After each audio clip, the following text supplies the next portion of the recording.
6 बड़ी अहम खबरें हैं और मैं सबसे पहले शुरू करता हूँ अवामी शिकायत के हवाले से। वज़ीर-ए-आज़म पाकिस्तान ने एक नोटिस लिया है। देखिए, ब्यूरोक्रेसी के लिए जब तक आप एक सिस्टम नहीं बनाएंगे, आप हल नहीं निकालेंगे, तब तक अवाम की मुश्किलात या उनके मसाइल हल नहीं होंगे। अवाम सियासतदानों के पास कम जाते हैं और उनके पास मसाइल को उस तरह नहीं लेकर जाते जितनी बड़ी तादाद में पब्लिक को ब्यूरोक्रेसी के पास जाना पड़ता है, सरकारी अफसरान के पास जाना पड़ता है, सरकारी दफातर में जाना पड़ता है। अब इसमें डॉक्टर्स भी हैं, पुलिस वाले भी हैं, इसमें पटवार खाने का अमला भी है, लैंड रिकॉर्ड वाले भी हैं, टैक्स वाले भी हैं। बहुत सारे ऐसे महकमे हैं जिनसे रोज़ाना पब्लिक का ताल्लुक़ होता है। इसमें एनर्जी का महकमा भी है और बेशुमार महकमे हैं।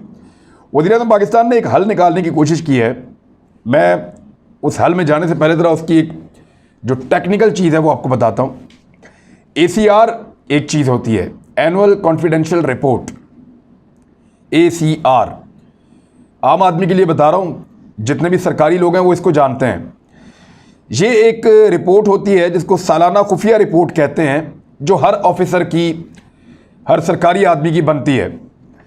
इसमें अफसरान की कारकर्दगी का जायज़ा लिया जाता है। उसके लिए एक खुफिया रिपोर्ट होती है जो सालाना होती है। इसकी बुनियाद पर वो तरक्की करते हैं, इसकी बुनियाद पर वो आगे बढ़ते हैं, इसकी बुनियाद पर उनको प्रमोशंस होती हैं, इसकी बुनियाद पर उनकी ट्रांसफ़र पोस्टिंग भी होती हैं। तो एस्टेब्लिशमेंट डिवीज़न को वज़ीर-ए-आज़म पाकिस्तान ने हदायत जारी की है और एक मुरासले के ज़रिए से ये हदायत जारी की हैं कि ऐसा तरीक़ाकार बनाएं जिसमें हम अफसरान की ACR को अवाम के मसाइल के हल के मामलात में उनकी कारकर्दगी से जोड़ें।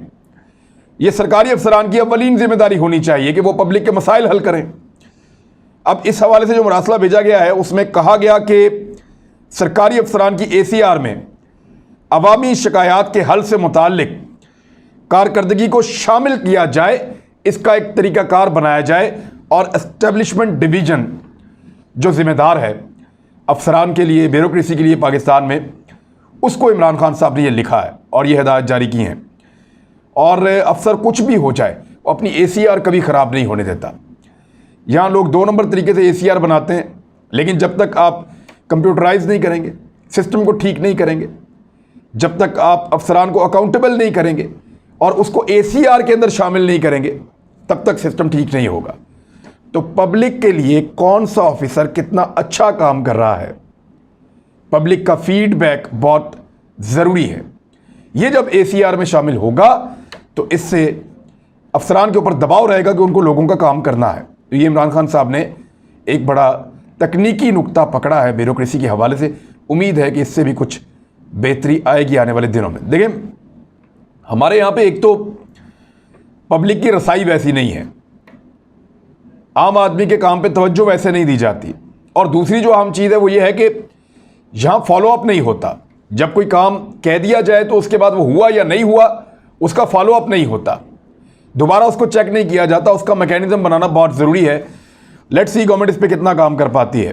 दूसरी खबर यह है कि पाकिस्तान ने अमेरिका को एक पैगाम पहुंचाया है और अमेरिका ने पाकिस्तान पर जोर दिया था इससे पहले कि अफ़गानिस्तान में इस्तेहकाम लाने के लिए एक तामीरी शराकतदार पाकिस्तान अमेरिका का बने, जिससे इस्लामाबाद ने इसके बाद वाशिंगटन को ये बात बावर करवाई है कि आप ये ना समझें कि अफ़गानिस्तान में अमन नहीं आ सकता या इस बारे में कोई कन्फ्यूजन ना रखें। यहाँ पे अमन का हुसूल बिल्कुल मुमकिन है और अफ़गानिस्तान अभी भी काबिल अमन इलाका है, यहाँ पे अमन आ सकता है।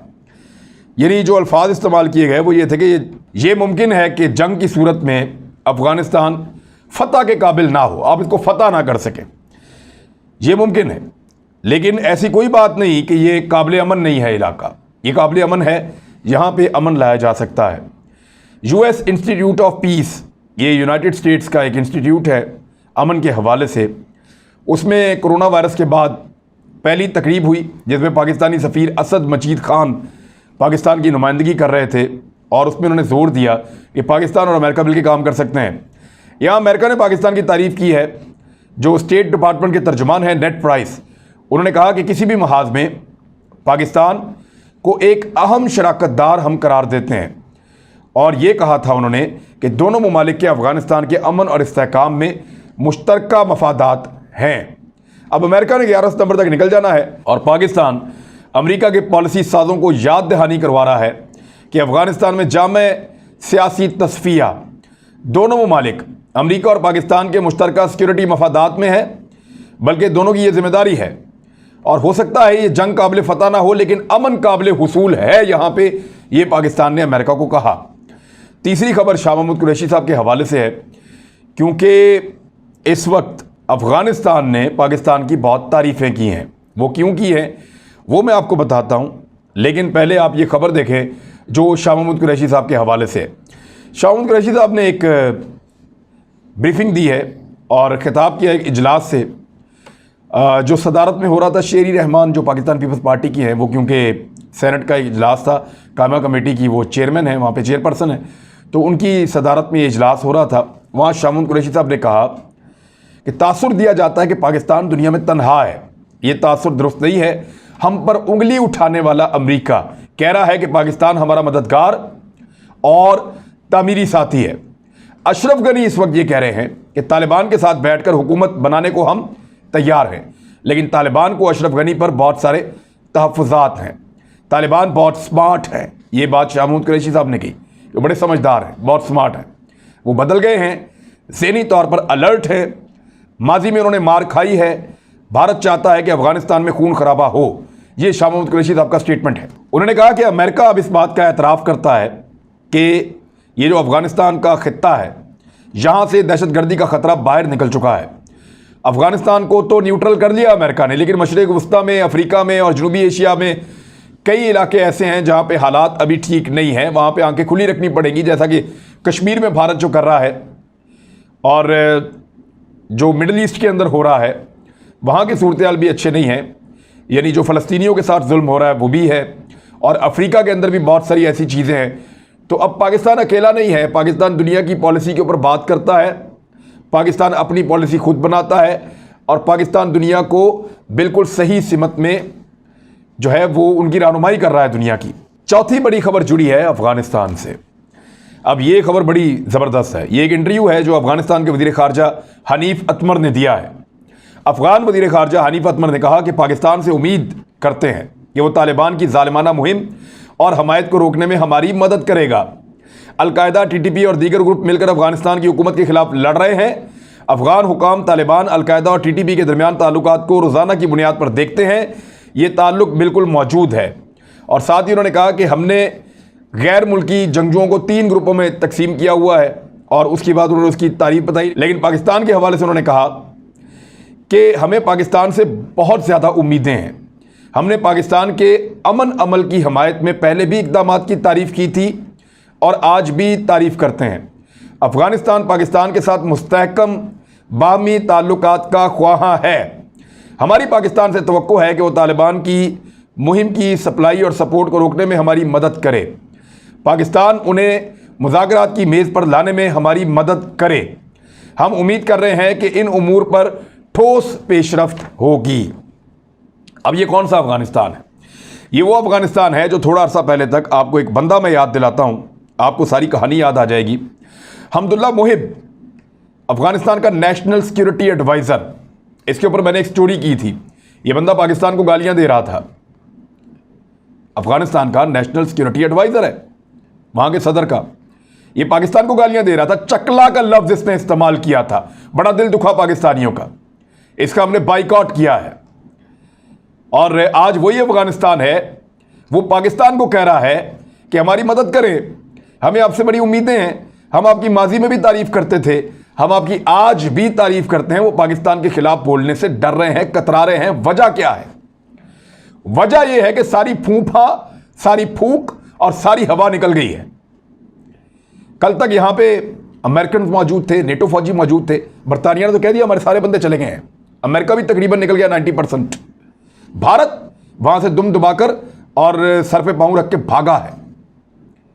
तो अब अफगानिस्तान की कठपुतली हुकूमत को सपोर्ट करने वाले लोग नहीं बचे। तालिबान अवामी ताकत के साथ और मुख्तलिफ ग्रोहों के साथ मिलकर वो इक़्तिदार में आने की तरफ बढ़ रहे हैं बहुत तेज़ी से। मुज़ाकरात तो कर रहे हैं, लेकिन ज़्यादातर इलाकों पे कंट्रोल भी हासिल कर चुके हैं। तालिबान के खौफ से और अवामी रद्द-ए-अमल के खौफ से और अमेरिका, भारत और इनकी सपोर्ट निकल जाने की खौफ से कि नेटो भी निकल गया, अब वो पाकिस्तान की तरफ देख रहे हैं जिस पाकिस्तान ने हमेशा इनको दूध पिलाया, लेकिन ये अफगानिस्तान की कठपुतली हुकूमत ने हमेशा पाकिस्तान को डंग मारा, हमेशा पाकिस्तान को नुकसान पहुंचाया। भारत के जरिए से पाकिस्तान में दहशतगर्दी करवाई, इनकी जो इंटेलिजेंस एजेंसी है वो पाकिस्तान के खिलाफ इस्तेमाल होती रही, इनकी फोर्सेस पाकिस्तान के ऊपर जो है वो निशाना बनाती रही, लेकिन पाकिस्तान ने हमेशा सब्र का मुजाहरा किया। आज वही अफगानिस्तान है। पाकिस्तान के मौक़िफ़ के बाद, पाकिस्तान की पेशकश के बाद, और पाकिस्तान ने बड़ा ज़बरदस्त काम किया है, लेकिन इन्होंने माजी में पाकिस्तान को तवज्जो नहीं दी, पाकिस्तान को अहमियत नहीं दी, बल्कि पाकिस्तान के दुश्मनों की गोद में बैठे रहे और आज उसका खुमियाजा भुगत रहे हैं। तो शाह महमूद कुरैशी साहब ने तो ये भी कहा है कि हमने कोई ठेका भी नहीं लिया अफगानिस्तान का। तो बात सच है, हम पाकिस्तान के लिए पहले जिम्मेदार हैं, अफगानिस्तान के लिए बाद में जिम्मेदार हैं।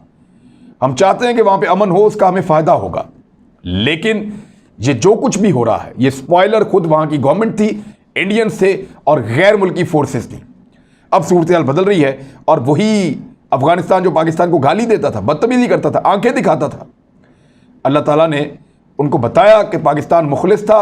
आज वो अपने मुंह से कह रहे हैं पाकिस्तान ने ठीक काम किया, वो अपने मुंह से कह रहे हैं, उनको मानना पड़ रहा है। कल ये बात अमेरिका को भी माननी पड़ेगी। क्यों? क्योंकि अमेरिका अभी तो ये कह रहा है कि पाकिस्तान ने पैसे भी ले लिए, जंग के अंदर शामिल भी हुआ, दोगली पॉलिसी की, अमेरिका को जंग हरवा दी, वो भी ये कह रहे हैं ना। तो मैं ये जानना चाहता हूं कि जब वियतनाम में अमेरिका हार रहा था तो वहां पाकिस्तान था। तो मैं ये कहना चाहता हूं जब रशिया यहां पे हार रहा था तो क्या पाकिस्तान रशिया को भी धोखा दे रहा था? ऐसा नहीं है। अफगानिस्तान पे कब्जा करना, कंट्रोल करना इतना आसान नहीं है। आज अमेरिकन खुद कह रहे हैं कि अगर 1 साल और लड़े तो कई नस्लें दोबारा फंस जाएंगी, हमेशा के लिए इस जंग का हिस्सा बन जाएंगे, नहीं निकल पाएंगे। यह है सूरत हाल।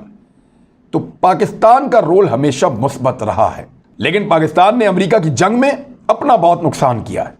अमेरिका की जंग को लड़के हमने 70,000 लाशें उठाई हैं। अमेरिका की जंग को लड़के हमने अपना उतना बड़ा नुकसान माली तौर पे किया है कि उसके बदले में हमें पीनट भी नहीं मिला, कुछ भी नहीं मिला। तो अमेरिकन को यह बताने की जरूरत है कि आपको जंग में हमने धोखा नहीं दिया, यह जंग आपने जीतनी ही नहीं थी, ये जंग आप जीत सकते ही नहीं थे, ये मुमकिन ही नहीं था, आपको पहले बताया था। लेकिन आपने ये जंग अपनी मर्जी से लड़ी और हमें ज़बरदस्ती लड़वाई, और अमेरिका की इस लड़ाई को लड़के हमने नुकसान उठाया। लेकिन जिस वक्त हमारे फौजी इस जंग में उतर गए, हमारे ऊपर हमले हो रहे थे, तब तो हमको ये कहना था कि ये पाकिस्तान की जंग है, पाकिस्तान को लड़नी पड़ रही थी उस वक्त। लेकिन असल बात यह है कि ये जंग अमेरिका की थी, शुरू उसने की थी, हम इसका हिस्सा ज़बरदस्ती बनाए गए थे, गलत पॉलिसी थी। लेकिन अल्हम्दुलिल्लाह आज पाकिस्तान ठीक साबित हो रहा है और दुनिया गलत। 5वीं अहम खबर जो है वो बलूचिस्तान से है। बलूचिस्तान के 2 अहम रहनुमा जिनमें सरफराज बुगटी हैं जो साबिक वज़ीर दिफा थे बलूचिस्तान के, और उनके अलावा अनवारुल्लाह काकड़, ये 2 लोग, ये आपस में भी इनका बड़ा अच्छा ताल्लुक़ है, बलूचिस्तान अवामी पार्टी से हुकूमती इत्तेहादी हैं। इन्होंने इमरान खान साहब से मुलाकात की है। देखें, शाहज़ैन बुगटी को बनाया ना इमरान खान साहब ने, तो शाहज़ैन बुगटी के ऊपर इनके तहफ़्फ़ुज़ात और एतराज़ात जो हैं वो बिल्कुल होने थे, क्योंकि इनके सियासी इख्तलाफात हैं। शाहज़ैन बुगटी सरदारों का बेटा है, बहुत बड़ा आदमी है। ये जो बलूचिस्तान अवामी पार्टी के ये जो 2 नौजवान जो इमरान खान साहब को आकर मिले हैं, ये उतने बड़े आदमी नहीं हैं, यानी उस तरह की सरदारी इनके पास नहीं है, और ये नीचे से ऊपर आए हैं। तो सरफराज बुगटी और सेनेटर अनवारुल हक काकड़ का मिलना इमरान खान साहब से, ये इस बात की तरफ इशारा कर रहा है कि इनके कुछ तहफ़्फ़ुज़ात थे जिनको आज दूर किया गया है, और अफ़गानिस्तान के अमन अमल के अंदर इनको भी हिस्सा बनाया जाएगा। ना सिर्फ शाहज़ैन बुगटी अपना काम करेंगे, ये भी अपना काम करेंगे और बाकी लोग भी काम करेंगे। जबकि अख्तर मेंगल जो बलूचिस्तान नेशनल पार्टी मेंगल से उनका ताल्लुक़ है, BNP मेंगल, उन्होंने तहफ़्फ़ुज़ात का इजहार किया। उन्होंने कहा कि इमरान खान साहब की हुकूमत ने जो बात की है, इमरान खान साहब ने जो ख्वाहिश की, ये हमारे साथ बहुत पुराना खेल खेला जा रहा है और कभी भी बलोचों को उनके हुकूक नहीं मिले। हमारे साथ मुज़ाकरात की बात की जाती है, लेकिन हर दफ़ा मजाक किया जाता है। ये उनके तहफ़्फ़ुज़ात हैं, और देखिए ये शिकवे और शिकायतें जायज़ हैं। उन्होंने इस्टेब्लिशमेंट पे और फ़ौज पे भी तनकीद की है, ये सब कुछ ठीक है, लेकिन ये पाकिस्तान है, हमें अपने मसाइल को इस 4 दीवारी के अंदर बैठ कर हल करना होगा। अगर उस तरफ बड़े हैं हुकूमत के लोग, तो मेरे ख्याल में जो सरदार हैं, जो बड़ी पार्टियां हैं, उनको भी आगे बढ़ के हाथ थामना चाहिए और इस मसले को हल करना चाहिए। अब एक डिबेट है कि जिन लोगों ने हुकूमत के ख़िलाफ़ या रियासत के ख़िलाफ़ हथियार उठाए, क्या उनके साथ भी मुज़ाकरात होंगे? या सिर्फ उनके साथ होंगे जिन्होंने हथियार नहीं उठाए और शिकवे किए, जो पॉलिटिकल तरीकाकार अपना रहे थे। अब इसमें कोई रास्ता निकालना है, रियासत और हुकूमत इसके बारे में तय करेगी। आखिरी खबर जो मैं आपको देने जा रहा हूँ यहाँ पे, वो पाकिस्तान का बहुत करीबी दोस्त है चाइना। चाइना ने पाकिस्तान को $1 अरब फराहम किए हैं, जिससे पाकिस्तान के ज़र मुबादला के जो ज़खायर हैं उनमें इजाफा हो गया है। ये $1 अरब चाइना की तरफ से आए हैं और ज़खायर 24 अरब 41 करोड़ डॉलर तक पहुँच गए हैं, जबकि जो वर्ल्ड बैंक है उसने भी पाकिस्तान को 44 करोड़ डॉलर की रकम फराहम की है। तो पाकिस्तान की मईशत को कुछ इस्तेहकाम मिल रहा है, लेकिन ये बहुत अर्ली होगा ये कहना कि पाकिस्तान की मईशत संभल गई है, क्योंकि बहुत सारी चीज़ें और बहुत सारा काम अभी करना बाकी है। पाकिस्तान को इस अजीबोगरीब सर्कल से निकलने के लिए 10 से 15 साल और हो सकता है 20 साल लग जाएं, लेकिन कंटिन्यूसली तमाम हुकूमतों को मिलकर जोर लगाना पड़ेगा, अपने जोरे बाजू पे निसार करना पड़ेगा, लोगों को काम करने की और टैक्स देने की आदत टालनी पड़ेगी। अब तक के लिए इतना ही। अपना ख्याल रखिएगा, अपने इस चैनल का भी। अल्लाह हाफ़िज़।